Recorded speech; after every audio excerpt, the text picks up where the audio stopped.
माता पार्वती ने भगवान शिव से पूछा, क्या गंगा नहाने से धुलते हैं पाप।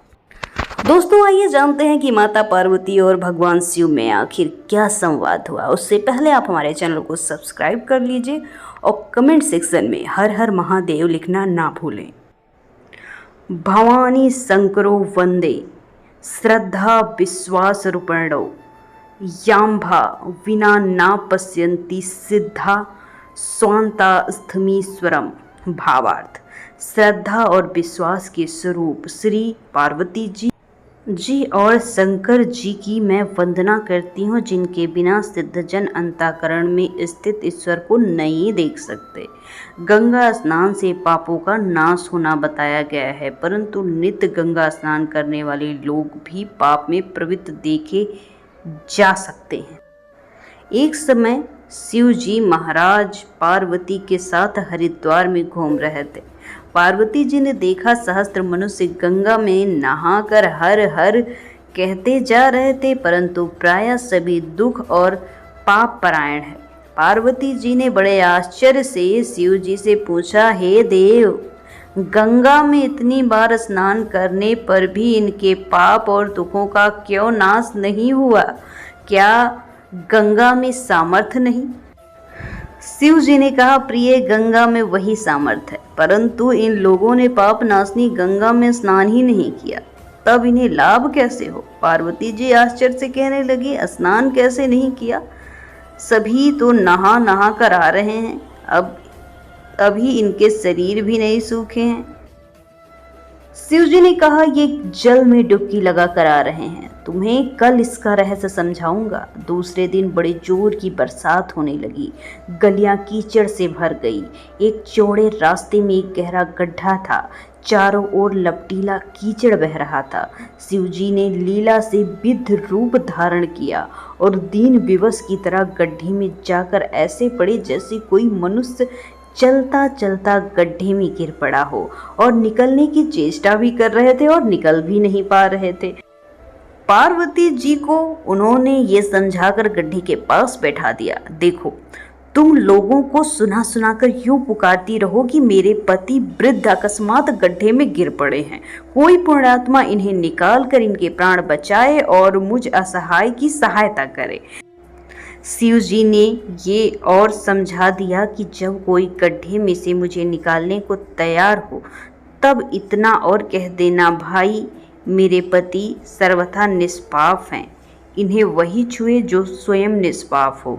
यदि आप निष्पाप हैं तो हाथ लगाइए, नहीं तो नहीं लगाइए, नहीं आप भस्म हो जाएंगे। पार्वती जी ने कहा, तथास्तु। इसके बाद वो गड्ढे के किनारे बैठ गई और आने जाने वालों को सुना सुनाकर शिव जी की सिखाई हुई बातें कहने लगी। गंगा से नहाकर लोगों का दल आ रहा था।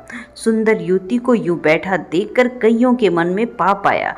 कई लोग लज्जा से डरे तो कईयों को कुछ धर्म का भय और कईयों को कानून से डर था। कुछ लोगों ने पार्वती जी को ये भी सुना दिया कि मरने दे बुढ़े को, क्या रो रही है उसके लिए।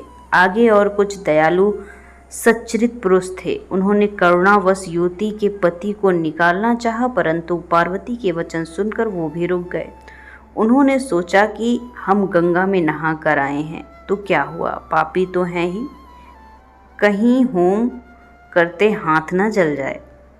बूढ़े को निकालने जाकर इस स्त्री की कथानुसार हम भस्म ना हो जाएं। मित्रों, किसी ने साहस नहीं किया। सैकड़ों आए, सैकड़ों ने पूछा और चले गए। संध्या हो गई। शिवजी ने कहा, पार्वती, देखा आया कोई गंगा में नहाने वाला। थोड़ी देर बाद एक जवान हाथ में लोटा लिए हर हर करता हुआ निकला। पार्वती ने उससे भी वही बात कही। युवक का हृदय करुणा से भर आया। उसने शिव जी को निकालने की तैयारी की। पार्वती ने रोक कर कहा, यदि तुम सर्वथा निष्पाप ही हो तभी मेरे पति को छूना, नहीं जलकर भस्म हो जाओगे। उसने उसी समय बिना संकोच दृढ़ निश्चय के साथ पार्वती से कहा, माता, मेरे निष्पाप होने से तुझे क्यों संदेह होता है? देखती नहीं मैं भी गंगा नहा के आया हूँ। भला गंगा में गोता लगाने के बाद भी कोई पापी कैसे हो सकता है? तेरे पति को अभी निकालता हूँ। युवक ने लपक कर बूढ़े को ऊपर उठा लिया। शिव पार्वती ने उसे अधिकारी समझकर अपना असली स्वरूप प्रकट कर उसे दर्शन देकर कृतार्थ किया। शिव जी ने पार्वती से कहा, इतने लोगों में एक ही ने गंगा स्नान किया है। इसी दृष्टांत के अनुसार जो लोग बिना श्रद्धा विश्वास के केवल दंभ के लिए गंगा स्नान करते हैं उन्हें वास्तविक फल नहीं मिलता, परंतु इसका ये मतलब नहीं है कि गंगा स्नान व्यर्थ जाता है। विश्वास के साथ किए गए गंगा स्नान का फल वास्तविक मिलता है।